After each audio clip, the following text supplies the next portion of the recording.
In the middle of the pandemic, I moved from California to Alabama. I moved away from part of my family, my best friend, and my home to a place where I knew nobody. And because of COVID restrictions, I didn't get the chance to know anybody. I walked into a school full of masked faces, and I honestly felt really lonely. On top of being an outsider, I was nervous. I still feel awkward in a room full of people. Before, when you were online and a conversation got a little awkward, you could just leave the chat. But now, you have to think more face-to-face, which makes people more anxious.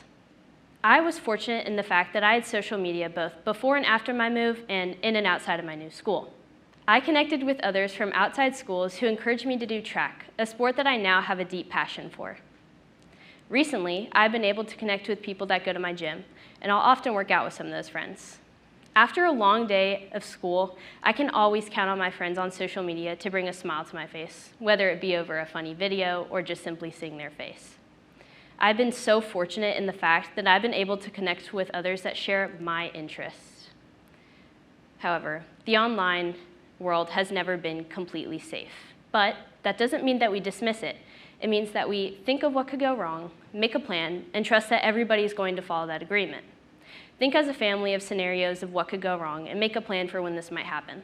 This might actually lessen the stress when a situation arises. Kids often feel nervous when going to their parents, and some parents heavily monitor their kids' social content. However, these may be the same parents that are completely fine with their kids going out without much supervision. Consider this. Schools aren't always safe. Churches aren't always safe. The solution is trust and partnership, which is something that my parents and I had a hard time with going into the online world. Teenagers fear that their parents will have a reaction that does not help the current situation that they are in. However, we can change this. Parents often have a fight or flight reaction which makes them want to wrap their children up and protect them. But with today's social and digital technology, kids need freedom, guidance, and the ability to show their parents that they are trustworthy. So what does this look like? Trust for parents looks like knowing that their kids can come to them if they ever need help. And trust for kids looks like knowing that they can come to their parents even if they did something wrong.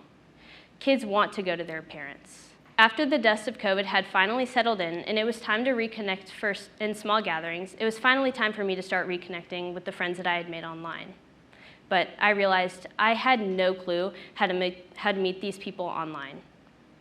I need help navigating this world just as I need help navigating the virtual world. However, there are 5 things that I will never regret learning, and those are the 5 most basic safety tips. The first is privacy and location settings. The second is to pause before you post and know that not all people in the background of your videos want to be there. 3, share very little about yourself when first meeting a person. 4, know that you have a digital footprint and you want what you post to reflect you positively. And 5, know that if you see any inappropriate content, to report it. Other than these 5 most basic safety tips, the best thing that you can do is have a loving and open conversation with your family. With love, trust, and guidance, your kids will be much safer online. Thank you.